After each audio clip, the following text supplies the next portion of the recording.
১-১১-এর পদধ্বনি শোনা যাচ্ছে বলে আশঙ্কা প্রকাশ করেছেন অন্তর্বর্তী সরকারের তথ্য ও সম্প্রচার উপদেষ্টা মাহফুজ আলম। সোমবার ৪ আগস্ট সন্ধ্যা ৭টার দিকে নিজের ভেরিফাইড ফেসবুক পেজে ১-১১-এর পদধ্বনির কথা কেন বলছি শিরোনামে দেওয়া এক পোস্টে তিনি একথা বলেন। পোস্টে ঐক্য না হওয়ার কারণ হিসাবে মাহফুজ আলম বলেন, জুলাইয়ের শক্তিগুলোর ঐক্য নাই এবং ঐক্য ধরে না রাখার ক্ষেত্রে আমাদের যতটা দায় তার চেয়ে বেশি পুরাতন ১-১১ শক্তিগুলোর অন্তর্ঘাতক কর্মকাণ্ড। জুলাইয়ের শক্তিগুলোর আত্মতুষ্টির সুযোগে পুরাতন ১-১১ পন্থীদের বিভাজন এবং অন্তর্ঘাতের সুযোগ বৃদ্ধি পেয়েছে। আওয়ামী লীগকে স্বাভাবিকীকরণের অপচেষ্টার দাবি করে তথ্য উপদেষ্টা বলেন, আওয়ামী লীগকে স্বাভাবিকীকরণ এবং জুলাইয়ের ছাত্র জনতাকে ভিলিফিকেশন মূলধারা হয়ে উঠেছে। পুরাতন অর্থনৈতিক এবং কালচারাল বন্দোবস্ত ফিরিয়ে আনার তোড়জোড়, যার পথ ধরে লীগকে ফিরিয়ে আনার পথ প্রশস্ত হবে। ক্ষমতার দ্বন্দ্বে দলগুলো নিয়ে জনগণের মধ্যে আস্থাহীনতা তৈরি এবং বিরাজনীতিকরণের পুরাতন প্রচেষ্টা। রাষ্ট্রের প্রতিষ্ঠানগুলোকে ব্যর্থ দেখিয়ে জনগণের মধ্যে হতাশা তৈরি এবং হতাশ জনগোষ্ঠীর মধ্যে সেভিয়র ক্রাইসিস তৈরির প্রচেষ্টা। জুলাইয়ের গণ অভ্যুত্থান ব্যর্থ হিসাবে উপস্থাপন না করার আহ্বান জানিয়ে মাহফুজ বলেন, জুলাইয়ের গণ অভ্যুত্থানকে অন্য 10টা ইভেন্টের মতো বানিয়ে জনগণ, বিশেষ করে ছাত্রদের মধ্যে হীনম্মন্যতা তৈরির প্রচেষ্টা। জুলাইয়ের পক্ষের শক্তিকে ধীরে ধীরে অরাজকতাকারী, অযোগ্য, ব্যর্থ হিসাবে উপস্থাপনের মাধ্যমে জুলাইয়ের সম্ভাবনা নাকচ করে দেওয়া। পোস্টে জাতীয় নির্বাচন নিয়ে উপদেষ্টা বলেন, নির্বাচন নিয়ে ধোঁয়াশা তৈরি। যেখানে সরকার ও রাজনৈতিক দলগুলোর মধ্যে নির্বাচন নিয়ে উল্লেখযোগ্য টানাপোড়েন নেই, রাজনৈতিকতার অবসান, বিরাজনীতিকরণের প্রচেষ্টা, রাজনৈতিক নেতৃত্ব এবং রাষ্ট্রীয় প্রতিষ্ঠানগুলো নিয়ে হতাশা তৈরি এবং সেভিয়র ক্রাইসিস তৈরি সবই ১-১১-এর পুনরাবৃত্তির প্রচেষ্টা হিসেবে উল্লেখ্য। ১ ঘন্টা পর জুলাই আমাদের সবার শিরোনামে আরেক পোস্ট করেন।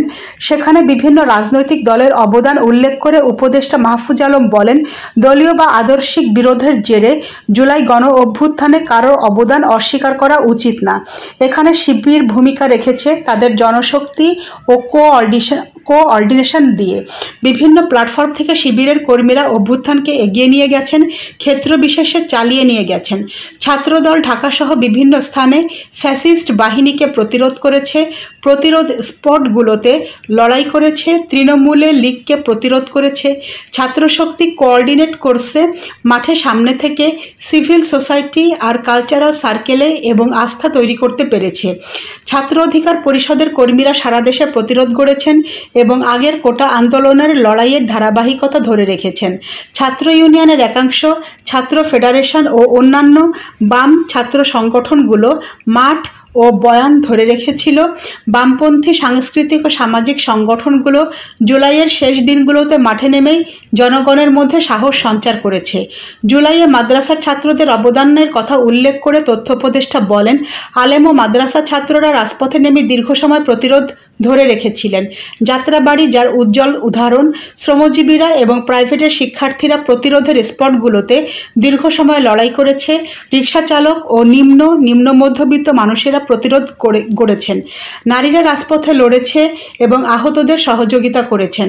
অভিভাবক, বিশেষ করে মায়েরা, বোনেরা কারফিউয়ের দিনগুলোতে এবং জুলাইয়ের শেষ থেকে রাস্তায় নেমে সাহস জুগিয়েছেন।